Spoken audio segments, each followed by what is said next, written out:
नमस्कार, मैं हूं मनीष। कारोबार में आपका स्वागत है। जिस विधेयक का अर्थव्यवस्था, बाजार और समाज को बरसों से इंतजार था, उसे आखिर लोकसभा से मंजूरी मिल गई। सदन में यह विधेयक ध्वनि मत से पारित हुआ। हम बात कर रहे हैं जीएसटी विधेयक की। सरकार जहां इसे क्रांतिकारी विधेयक बता रही है, वहीं विपक्ष इसे खोखला और भ्रामक बता रहा है। आज कारोबार में हमने 3 खास विशेषज्ञों से जीएसटी के उन तमाम पहलुओं पर चर्चा की जिन्हें लेकर अभी तक लोगों में शक और शुबा बने हुए हैं। आखिर जीएसटी के क्या होंगे फायदे और क्यों हो रही है इसकी आलोचना, इन सबको आसान ढंग से समझाने के लिए विशेषज्ञों से हमने बात की। इस पर हम सीधे रुख करते हैं हमारे संवाददाता स्वतंत्र जैन का, जिन्होंने इन तीनों विशेषज्ञों से साक्षात्कार किया। जीएसटी का रंगमंच सज चुका है, इसके प्लेयर्स भी तैयार हैं। अब देखना है कथानक कैसा टर्न लेता है। इस पर हम बात करेंगे आज 3 विशेषज्ञों के साथ। एक है हमारे साथ विधायिका के क्षेत्र से मानव चंद्र सुराणा जी, एक है हमारे साथ कारोबार क्षेत्र से सुनील दत्त गोयल जी, और एक है हमारे साथ टैक्स विशेषज्ञ एसएससी शर्मा जी। आप लोगों का स्वागत है।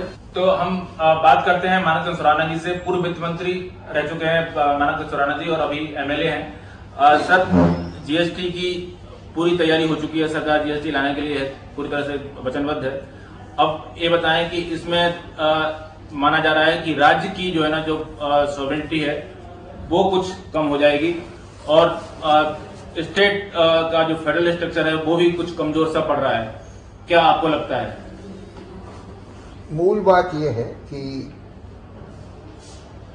राज्यों ने अपने टैक्स के अधिकार अपनी मर्जी से, स्वतः प्रेरणा से,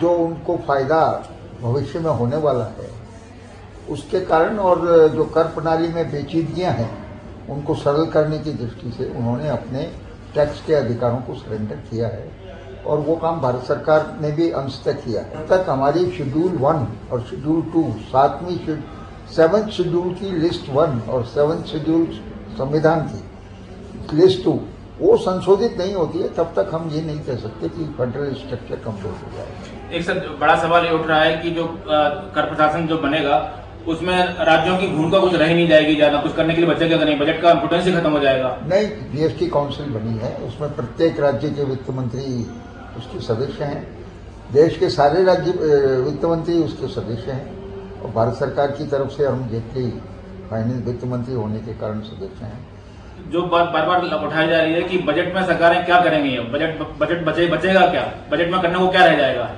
बजट में करने को टैक्स की दृष्टि से कुछ क्षेत्र कम होगा, टैक्स की दृष्टि से। देखिए, जहां तक हमारा मानना है, ये बात बिल्कुल ठीक है जैन साहब, कि न केवल राज्य में बल्कि केंद्र सरकार का जो बजट आता है उसमें भी जो टैक्स कंपोनेंट वाले पार्ट है वो सारे खत्म हो जाएंगे। पहले हर राज्य सरकार क्या करती थी, जब भी चुनाव आते थे तो कोई न कोई सामानों में छूट की कर सीमा ऊपर नीचे कर दिया करती थी। उससे उस स्टेट विशेष के जो भी डिस्ट्रिक्ट थी जो दूसरे स्टेट से जुड़ती हुई थी, वहां का व्यापारी या तो भारी हानि में होता था या लाभ में होता था। तो वो जो एम्बिग्यूटी थी वो खत्म हो गई। और ये बिल्कुल ठीक है, सेंटर और स्टेट के बजट में चूंकि अब एक जीएसटी काउंसिल बन गई है और वो अपना सामान का कर निर्धारण करेंगे पूरे इंडिया लेवल पे, तो स्टेट और सेंटर में टैक्स को लेकर के तो उनका अधिकार काफी सीमित हो जाएंगे, और उसका फायदा आम जनता को मिलेगा, व्यापारी को मिलेगा। एसएससी जी, ये बताएं कि जो है ना, ये माना जीएसटी की जो मुख्य रूप से 2 दावे किए जा रहे थे, एक तो कि सरलता आएगी, कर प्रशासन सरल होगा, और दूसरा कि इसमें आम आदमी को राहत मिलेगी। ये दोनों मुद्दे जो है ना, लग रहा है कि इन पर समझौता किया गया है। कर की जो दर है वो एक नहीं है, कई सारी है, 5 लगभग है, और स्पेशल रेट्स भी है, सेस भी है। इसके अलावा आम आदमी को कुछ राहत मिलती नहीं दिख रही, बल्कि जो है ना फॉर्म की जटिलताएं बढ़ रही हैं, कंप्यूटर भी आ जाएगा, इन्फॉर्मेशन टेक्नोलॉजी कंपलसरी हो जाएगी। तो इससे जो है ना, आपको क्या लगता है कि आम आदमी को क्या मिला? सरकार को जो मिला तो मिला, पता नहीं, लेकिन कब मिलेगा? आम आदमी को क्या मिला?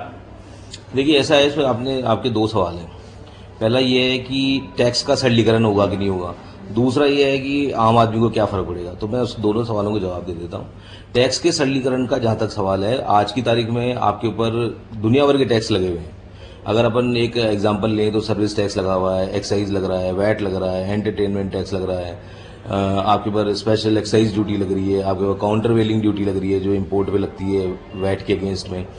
वो सारी ड्यूटीज खत्म हो गई, एक जीएसटी आ जाएगा, तो सरलीकरण करोगा होगा, ये तो 100% तय बात है। दूसरी बात यह है कि जो टैक्स की आपने स्लैब्स बताई है, वो अभी एक टेंटेटिव स्लैब सरकार द्वारा जारी की गई है। उसमें जो भी आइटम्स उसमें इंक्लूडिंग होगी उसमें, तो वो इंक्लूजन जो होगा वो सारे जैसा कि अभी साहब ने भी बताया था कि सारे इंडिया के जितने भी स्टेट्स के फाइनेंस मिनिस्टर्स हैं वो सब उस कमेटी का पार्ट है। जीएसटी काउंसिल जो बनी हुई है वो काउंसिल उन रेट्स को डिसाइड करेगी according to the consensus of the council. ठीक है सर। दूसरा मेन मुद्दा जो प्रश्न आपने उठाया कि क्या इसका जो प्रॉफिट है, जो इसका लाभ है, वो कंज्यूमर्स को पास होगा कि नहीं होगा, तो 100% जो सरकार की मंशा है। देखिए, कानून आने के बाद उसकी क्या स्थिति होती है वो एक अलग इशू है, क्योंकि 1961 में कानून इनकम टैक्स का आया था, उसमें आज तक प्रावधान बदलते जा रहे हैं और दुनिया भर के लिटिगेशन हो रहे हैं। तो वो एक चीज है, उसको आप साइड में रख दें एक बार। लेकिन जो कानून के हिसाब से वो जो मंशा इस कानून की है, उससे ये जरूर लगता है कि जो इससे टैक्स का जो प्रॉफिट होगा वो पास ऑन होगा अल्टीमेट कस्टमर्स को। और इस सेंस में होगा कि उन्होंने एक एंटी प्रॉफिटियरिंग का एक सेक्शन इसमें पर्टिकुलरली डाला है। वो इस चीज के लिए डाला है कि इन्फ्लेशन जो है वो एक्सपेक्टेड है, क्योंकि ये हिस्ट्री रही है जीएसटी की। किसी भी देश को आप उठा के देख लें तो जहां जहां जीएसटी का इम्प्लीमेंटेशन हुआ है वहां एकदम से इन्फ्लेशन बढ़ा है। तो उसके लिए उन्होंने ये कहा है कि ये जो टैक्स का प्रॉफिट आपको मिल रहा है, सरकार ये सुनिश्चित करना चाहती है इस कानून के तहत कि वो प्रॉफिट अल्टीमेटली कस्टमर को पास ऑन हो जाए। तो इसलिए दूसरी चीज जो इसके लाभ की है वो कैस्केडिंग इफेक्ट है। कैस्केडिंग इफेक्ट का मतलब है कि जैसे अभी एक्साइज किसी मैन्युफैक्चर्ड प्रोडक्ट पे लगती है, उसको जब आप सेल करते हैं तो उसके ऊपर वैट भी लग जाता है, तो एक टैक्स के ऊपर वापस टैक्स लग रहा है। सेंट्रल दो स्टेट्स जब बीच में रहते हैं तो सेंट्रल सेल्स टैक्स लगता है, वो आता है तो वो कॉस्ट का पार्ट बन जाता है। उस पर भी आप वैट लगाते हो जब सेल करते हो, तो वो जो वैट पे टैक्स लगा, सेल टैक्स पे टैक्स लगा, एक्साइज पे टैक्स लगा, वो एक कैस्केडिंग इफेक्ट जो टैक्स पे टैक्स का है वो डेफिनेटली इससे खत्म होगा। तो वो जो इम्पैक्ट है, जैसे मान लीजिए एक एग्जांपल अपन ले कि 2% सेल्स टैक्स सीएसटी लग रहा है, तो वो डायरेक्ट बेनिफिट ट्रांसफर होगा। तीसरी चीज, आज की तारीख में ये जो मैं सीएसटी की मैंने बात करी आपसे, वो एक ब्लॉकेज है, वो कॉस्ट का पार्ट बन जाती है, जिससे कॉस्ट की इंक्रीज हो जाती है किसी भी प्रोडक्ट की। लेकिन अब इसमें क्या है कि आपने पूरे इंडिया को एक लेवल प्लेइंग फील्ड बना दिया, पूरा कंट्री अब एक स्टेट हो गया। अगर अपन लेमैन की बात करें तो वहां से आप जैसे मान लीजिए राजस्थान का कोई डीलर है, वो बाहर से कोई माल खरीद के लाता है और उस पर आईजीएसटी चार्ज होता है, तो उस आईजीएसटी की क्रेडिट जब वो उस माल को यहाँ सेल करेगा तो मिल जाएगी, जो आज की तारीख में नहीं मिलती है। तो इससे कॉस्ट का रिडक्शन होने की पूरी उम्मीद है और ये फायदा सरकार सुनिश्चित कर रही है इस कानून के तहत कि ये अल्टीमेट कस्टमर। शर्मा जी, खाली आईजीएसटी नहीं, जो सीजीएसटी है, यूटीएसटी है, वो भी इसमें शामिल होंगे तो अल्टीमेटली कंज्यूमर बेनिफिशियल होगा। मैं शर्मा जी आपकी बात से सहमत हूँ। एक लाइन और जोड़ूंगा इसमें कि आपने बताया कि टैक्स के ढांचे 4-5 हो गए, दरों के ढांचे, लेकिन ये क्या अपने आप में कम इस देश की खूबी में कि मान लो आपने एक बिस्किट खरीदा, आज आप वो बिस्किट राजस्थान में लो और हरियाणा में लो और पंजाब में लो, अलग अलग रेट होती है।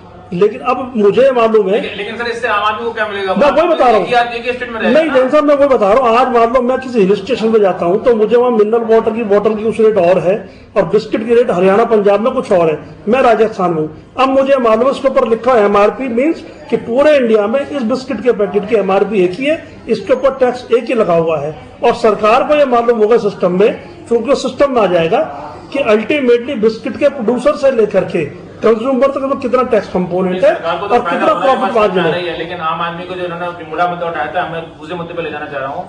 एंटी प्रोफिटेंट जो उसमें बिल आया है साथ में, वो सरकार कैसे सुनिश्चित करेगी कि वो जो है ना जो पास ऑन है प्रॉफिट को प्रॉपर कारोबार वो इसलिए मैं जैन साहब आपकी बात से बिल्कुल सहमत हूँ। वो इसलिए मिल जाएगा कि सरकार को ये मालूम है कि आंध्र प्रदेश में ये प्रोडक्शन निकला, उसकी एक्स फैक्ट्री प्राइस ये थी और उसकी एमआरपी उसको प्रिंटेड ये है, तो सरकार को मालूम है एमआरपी उसके बीच में इतना % टैक्स है, बाकी का प्रॉफिट है।